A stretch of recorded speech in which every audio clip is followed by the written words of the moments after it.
درس کا آغاز سورۃ البقرہ کے 22ویں رکوع اور دوسرے پارے کے 6 رکوع سے ہوگا۔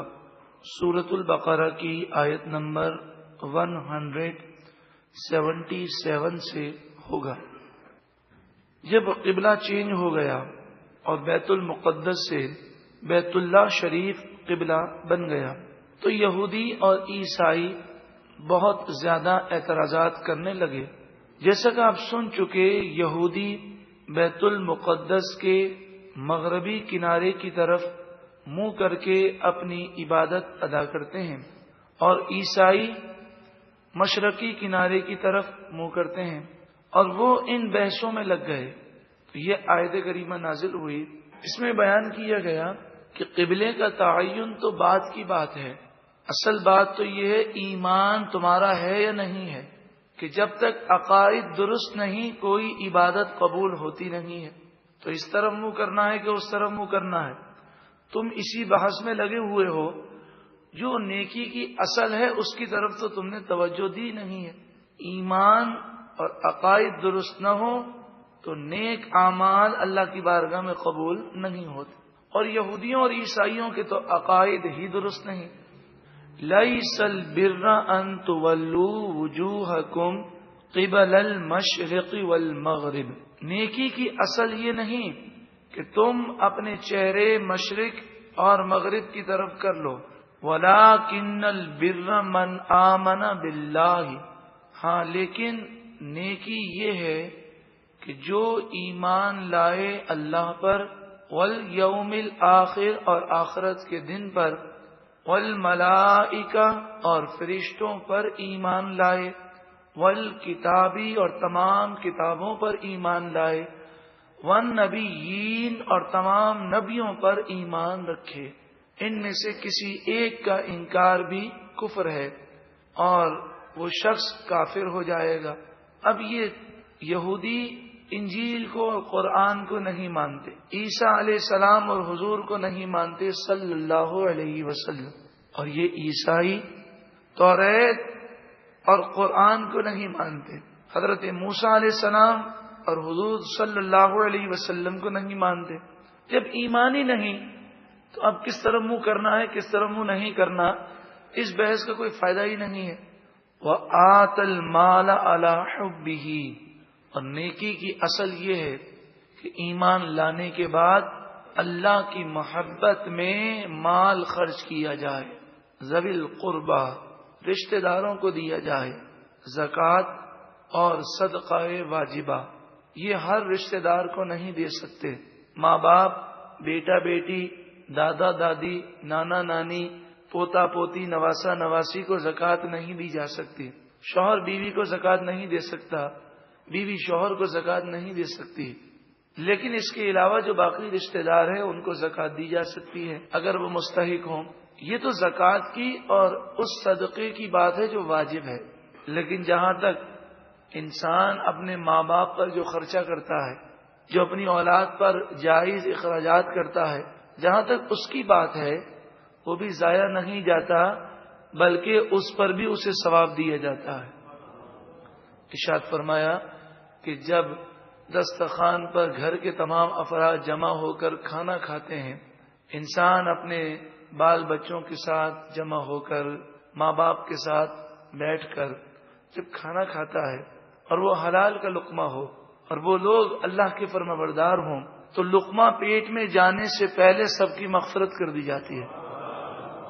والیتامیٰ، اور یتیموں پر مال خرچ کرو، وہ یتیموں کو مال دیتے ہیں۔ والمساکین، غریب مسکینوں کو مال دیتے ہیں۔ وابن السبیل، اور مسافروں کو مال دیتے ہیں۔ والسائلین، اور مانگنے والے مستحق لوگوں کو مال دیتے ہیں۔ جو روڈ پر بھیک مانگنے والے نظر آتے ہیں، ان میں سے جن کا یہ پیشہ ہے اور جو مستحق نہیں ہیں ان کو دینا بھی درست نہیں ہے۔ ہاں جو مانگنے والا مستحق ہو اور ہمارا دل مطمئن ہو کہ واقعی یہ مستحق ہے تو اس کو دینے میں کوئی حرج نہیں ہے۔ جو شخص مستحق نہ ہو پھر بھی وہ سوال کرے، بھیک مانگے، فرمایا وہ جہنم کے انگارے مانگ رہا ہے۔ اب اس کی مرضی ہے کم مانگے یا زیادہ مانگے. وفر رقاب، گردن چھوڑانے میں، غلام آزاد کرنے میں مال دے، یہ اصل نیکی ہے. فی زمانہ پوری دنیا میں کہیں غلامی کا رواج نہیں، مگر قیدیوں کو چھوڑانا یہ بھی بہت بڑی نیکی ہے، جبکہ وہ قیدی بے گناہ ہوں. آپ اگر جیلوں میں جائیں تو ایسے بے گناہ قیدی ہیں جنہیں بلا وجہ جھوٹے مقدمے بنا کر گرفتار کر لیا گیا. ایسے بھی قیدی ہیں کہ صرف 2000 اور 3000 روپے کی ضمانت نہ ہونے کی وجہ سے 5 سال 10 سال سے وہ جیل کے اندر ہے.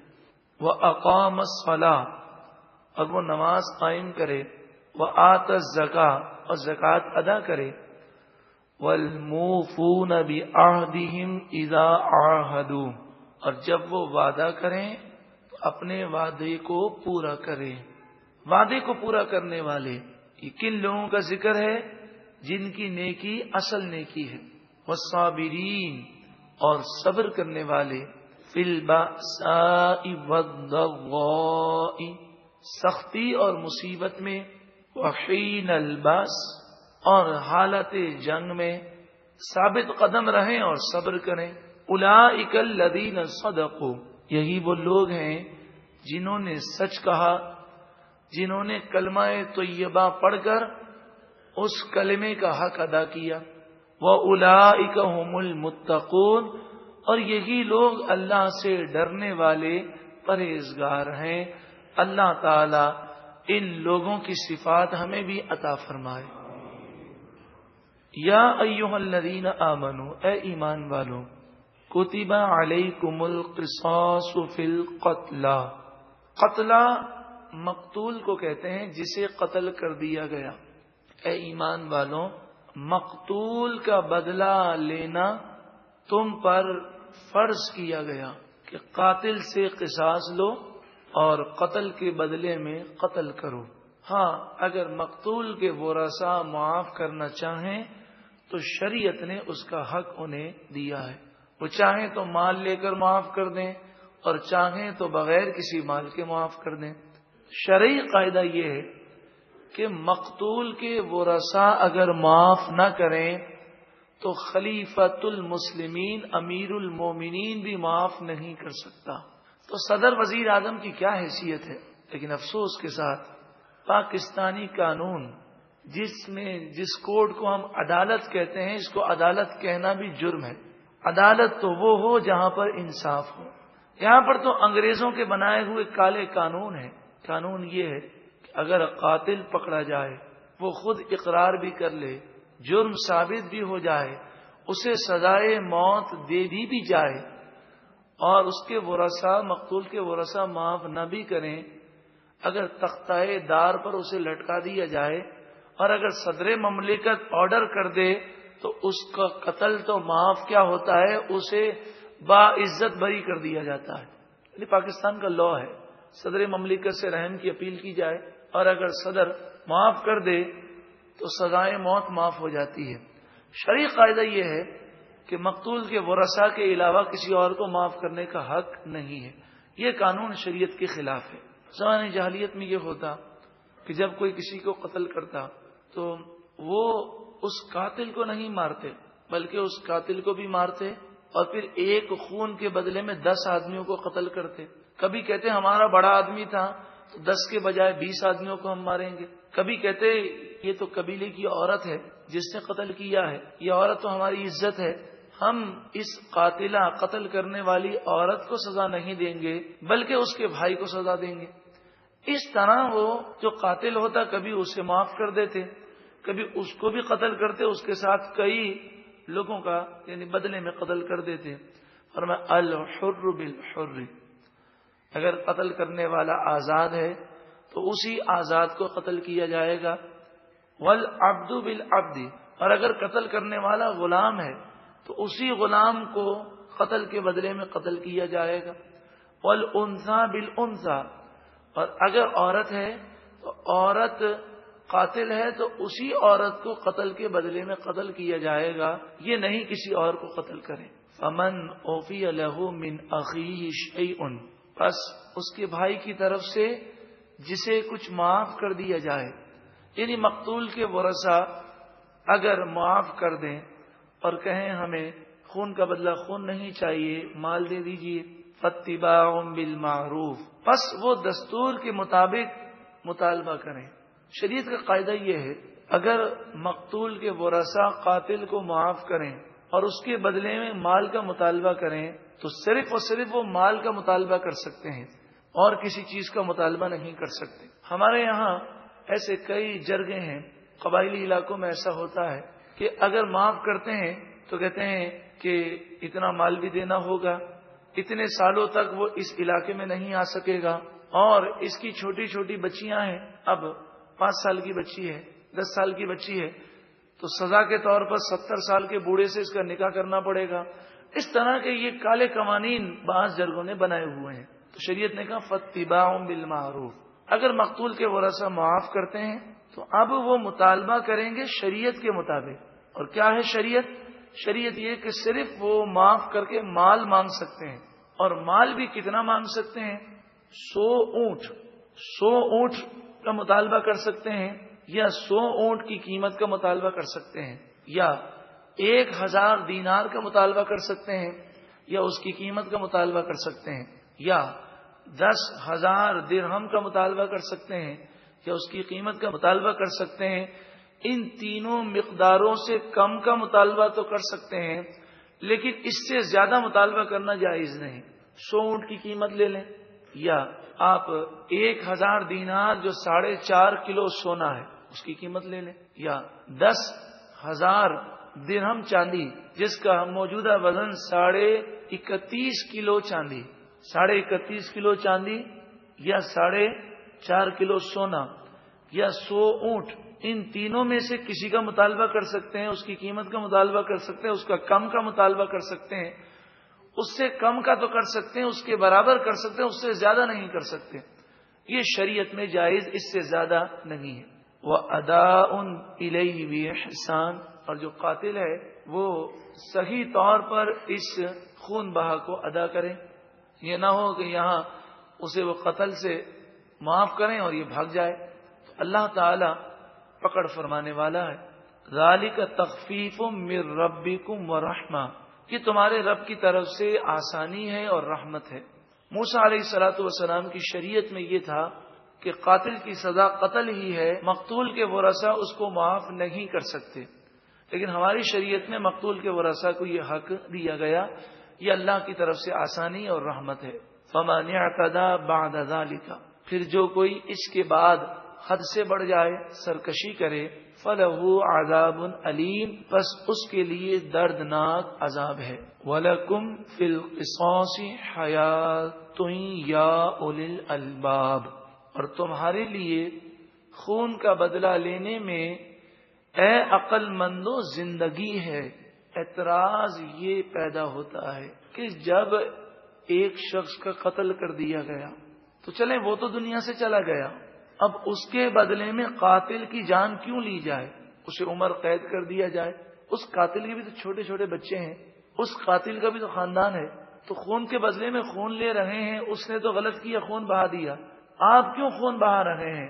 تو قرآن نے فرمایا اے عقل مندو، یہ خون کا بدلہ لینے میں سب کی زندگی ہے، آئندہ کسی کی جرت نہیں ہوگی کہ کسی کو بے گناہ قتل کرے۔ ایک آدمی کو اگر بھرے مجمع میں کھڑا کر کے اس کی گردن اڑا دی جائے تو پھر کسی کی جرت نہیں ہوگی، اور جس ملک میں کوئی قانون ہی نہ ہو، دن دہاڑے قتل کر دیا جائے، کوئی پوچھنے والا نہ ہو اور قاتل نہ پکڑے جائیں، تو پھر ہم کیسے سمجھتے ہیں کہ اس ملک میں کرپشن ختم ہوگا اور اس ملک میں دہشت گردی ختم ہو؟ اگر انصاف ہو اور قاتلوں کو سزا دی جائے تو کسی کی جرت نہیں ہے کہ وہ قتل کی طرف بڑھ سکے۔ آج مغربی میڈیا، یورپ کے بعض جو اپنے آپ کو پڑھے لکھے کہتے ہیں، وہ پوری دنیا میں سزائے موت ختم کرنے کی کوششیں کر رہے ہیں۔ وہ مقتول سے زیادہ ہمدردی نہیں رکھتے، وہ قاتل سے زیادہ ہمدردی رکھتے ہیں۔ ان کی آواز، ان کی NGOs اور یہ جتنی بھی غیر سرکاری تنظیمیں ہیں، یہ سب اسی میں لگی ہوئی ہیں کہ تمام دنیا سے سزائے موت ختم کر دی جائے۔ لیکن اسلام نے سزائے موت رکھی، اور کیسے رکھی؟ بھرے مجمع میں جمعے کی نماز کے بعد میدان میں اسے کھڑا کیا جائے اونچا کھڑا کیا جائے، سب لوگ عبرت کے لیے جمع ہوں اور تلوار سے اس کی گردن اڑا دی جائے. لیکن یہ مت سمجھیے گا کہ یہ قانون نافذ ہو تو سب کی گردنیں اڑ جائیں گی. گردن اڑانے کے لیے شریعت نے جو دلائل مانگے ہیں اور جو گواہوں کی جانچ پڑتال ہے وہ اتنی سخت ہے کہ کسی کو جھوٹی گواہی دینے کی جرت ہی نہیں ہو سکتی. ایسا نظام ہے اسلام کا. لعلکم تتقون، خون کا بدلہ لینے میں اے عقل مندوں تم سب کی زندگی ہے. لعلکم تتقون، تاکہ تم قتل کرنے سے بچو. اب دوسرا حکم بیان کیا جا رہا ہے. یہ ابتدائی حکم ہے جو اگلی آیت میں آ رہا ہے. پہلے اس حکم کو سمجھیے. کسی کا انتقال ہونے لگے اور اس کے پاس مال ہو تو اس آیت میں یہ فرض کیا گیا کہ وہ اپنے مال کے متعلق وصیت ضرور کرے اور یہ کہے کہ میرا اتنا مال میرے والدین کو دیا جائے، اتنا مال میری اولاد کو دیا جائے.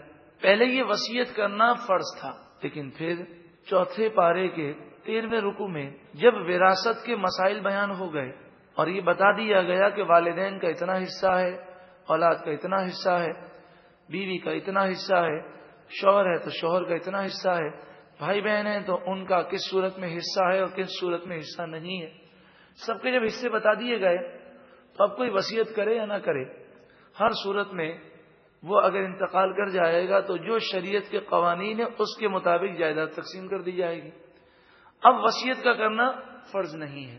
ایک تو یہ فرق یاد رکھیں. دوسری بات یہ یاد رکھیں کہ پہلے یہ تھا کہ وصیت کرے تو اپنی مرضی سے جس کو جو حصہ دینا چاہے دے سکتا ہے، لیکن اب شریعت نے حصے مقرر کر دیے.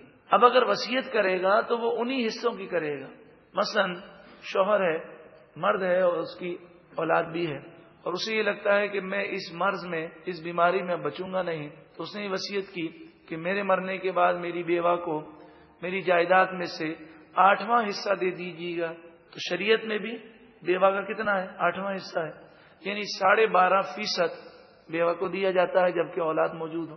لیکن اگر اس نے یہ وصیت کی کہ میں جب مر جاؤں تو میرے مرنے کے بعد میری بیوہ کو 15% حصہ دے دیجیے گا، تو ہم اس کی وصیت پر کتنا عمل کریں گے؟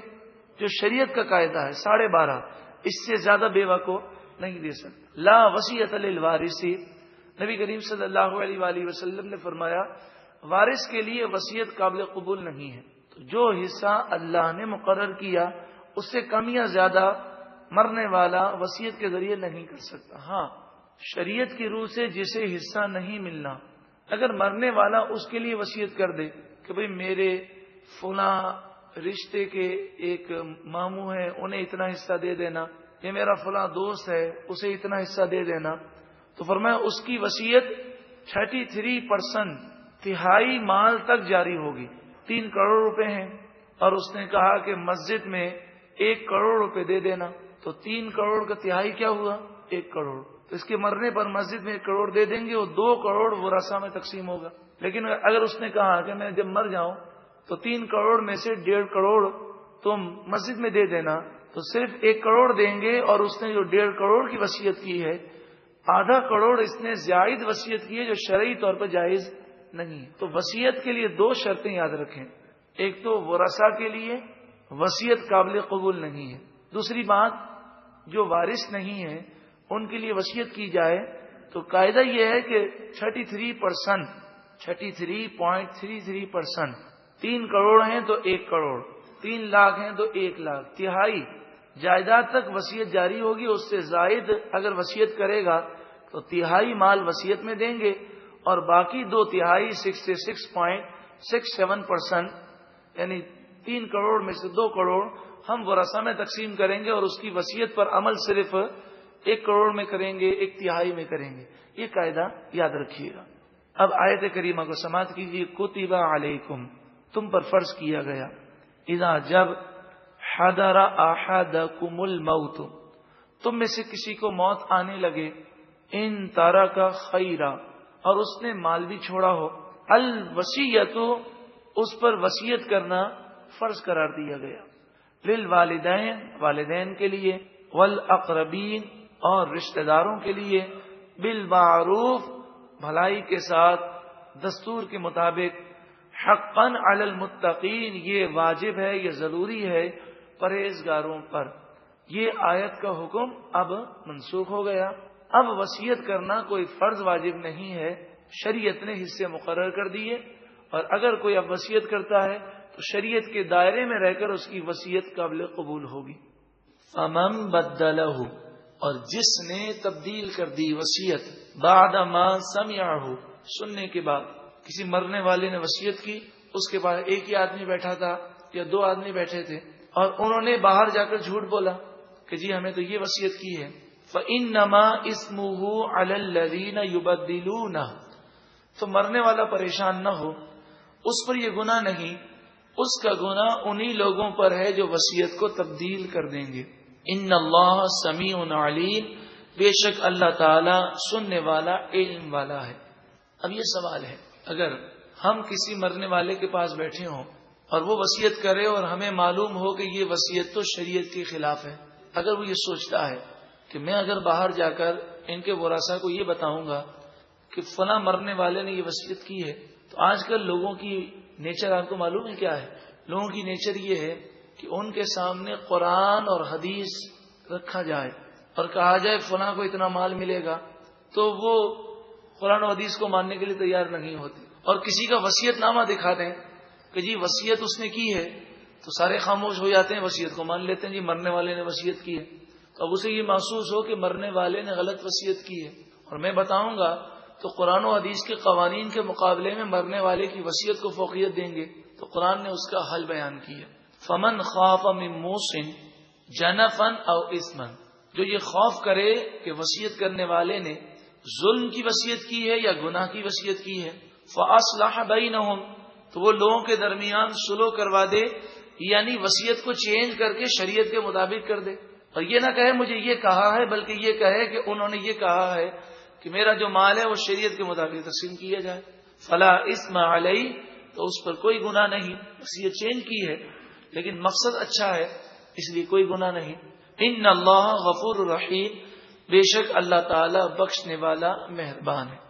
اب یہ آپ ایک مشورہ سماعت کر لیجئے کہ آج کل لوگ وصیت نامے کو بہت فوقیت دیتے ہیں، اور وصیت نامہ مل جائے تو جھگڑا ختم ہو جاتا ہے، تو جن کے پاس مال ہے وہ کسی صحیح مفتی کے پاس جائیں اور یہ پوچھیں کہ میرے ورثاء کو شریعت کے مطابق اگر میں مر جاؤں، زندگی کوئی بھروسہ نہیں ہے، تو اگر میں مر جاؤں تو شریعت کے مطابق میرے ورثاء کو کس کو کتنا فیصد حصہ ملے گا۔ وہ مفتی کی مدد سے قرآن و حدیث کی روشنی میں وہ یہ دیکھ لیں کہ بیٹے کو کتنا فیصد ملنا ہے، بیوی کو کتنا فیصد ملنا ہے، بیٹی کو کتنا فیصد ملنا ہے، اور وہ فیصد کا تعین کروا کر ایک وصیت نامہ تیار کریں اور اس کی کاپی ہر ایک اپنے ورثاء کو دے دیں، کیونکہ موت کا کوئی بھروسہ نہیں، فیصد کا تعین ہو گیا کہ میری جو جائیداد ہے اس میں سے 12.5% اگر میں مر جاؤں تو اس کو ملے گا، 5% اس کو ملے گا، جو فیصد بنتا ہے۔ اس کا فائدہ کیا ہوگا؟